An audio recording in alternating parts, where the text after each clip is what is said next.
Assalamualaikum warahmatullahi wabarakatuh. Alhamdulillah wassalatu wassalamu ala rasulillah thumma amma ba'd. Sahabat Al-Quran rahimakumullah dimanapun Anda berada, berjumpa kembali bersama kami di IKT channel kaum awam, masih dalam program Ilmu Tajwid Dasar The Series. Pada pertemuan yang lalu kita telah membahas tentang pengertian dari istilah tartil. Namun dari ketiga pengertian tartil yang disampaikan, ada beberapa istilah yang masih perlu kiranya untuk didalami lagi atau diberi keterangan tambahan. Sebelum lanjut, perlu diingat kembali bahwa meski berbeda dalam hal kata dan kalimat, ketiga pengertian tersebut mempunyai makna dan maksud yang sama. Makanya dikatakan bayanun lafzi ini sama dengan tajwidul huruf, sama dengan ikhraji kulli harfin min makhrajihi wa i'ta'ihi haqqahu wa mustahaqqahu. Itu bagian pertama dari tartil. Kemudian bagian kedua yakni bayanun ma'nawi, ini adalah sama dengan ma'rifatul wuquf, sama dengan tadabburul ma'ani. Baiklah, kita masuk ke istilah yang pertama yakni tajwidul huruf. At-tajwid itu mempunyai tiga makna kurang lebih, yakni at-tahsin, al-itqan, dan al-ihkam. At-tahsin sendiri itu mempunyai makna hal menjadikan baik, memperbaiki, mempercantik, memperbagus, menghias, dan membuat lebih baik dari sebelumnya. Al-itqan artinya adalah hal mengerjakan sesuatu dengan sempurna. Sedangkan al-ihkam itu mempunyai makna hal mengerjakan dengan sempurna dan mengerjakan dengan menguatkan.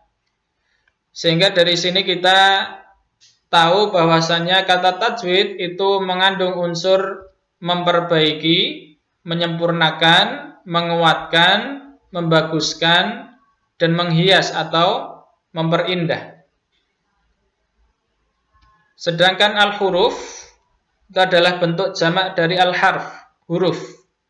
Yang dimaksud adalah al-huruful hijaiyah, huruf hijaiyah yang juga dikenal dengan huruful mabani, yakni huruf-huruf yang berfungsi untuk membentuk sebuah kata di dalam bahasa Arab.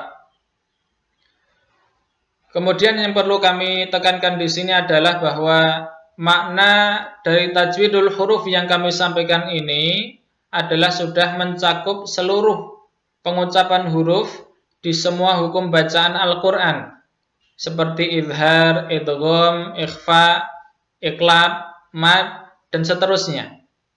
Itulah bayanun lafzi, itulah tajwidul huruf yang pada pengertian ketiga hal ini dinyatakan dengan ikhraji kulli harfin min makhrajihi wa i'ta'ihi haqqahu wa mustahaqqahu.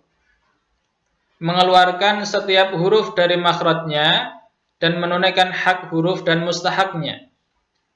Di sini ada tiga istilah yang perlu kita perjelas lagi, yakni makhrajul harfi, hakul harfi, dan mustahakul harfi. Apa itu makhrajul harfi?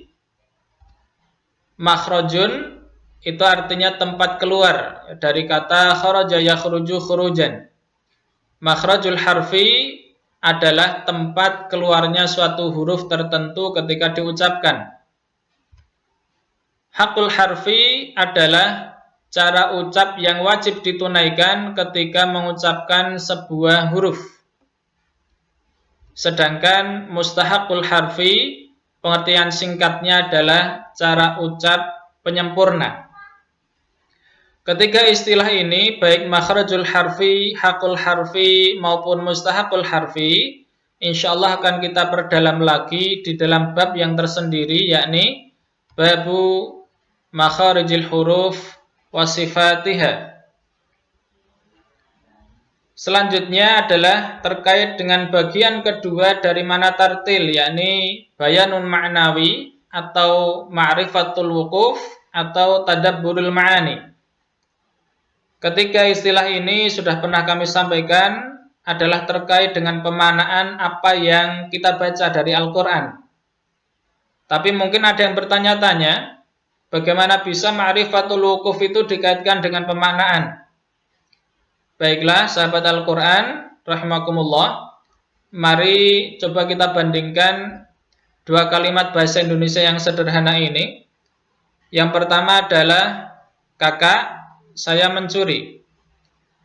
Kedua, kakak saya mencuri. Ini keduanya adalah kalimat berita.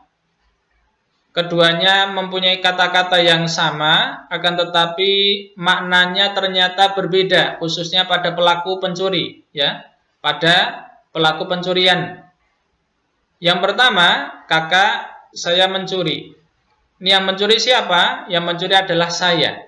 Sedangkan pada kalimat kedua, kakak saya mencuri, ini memberitahukan kepada kita bahwa yang mencuri adalah kakak saya.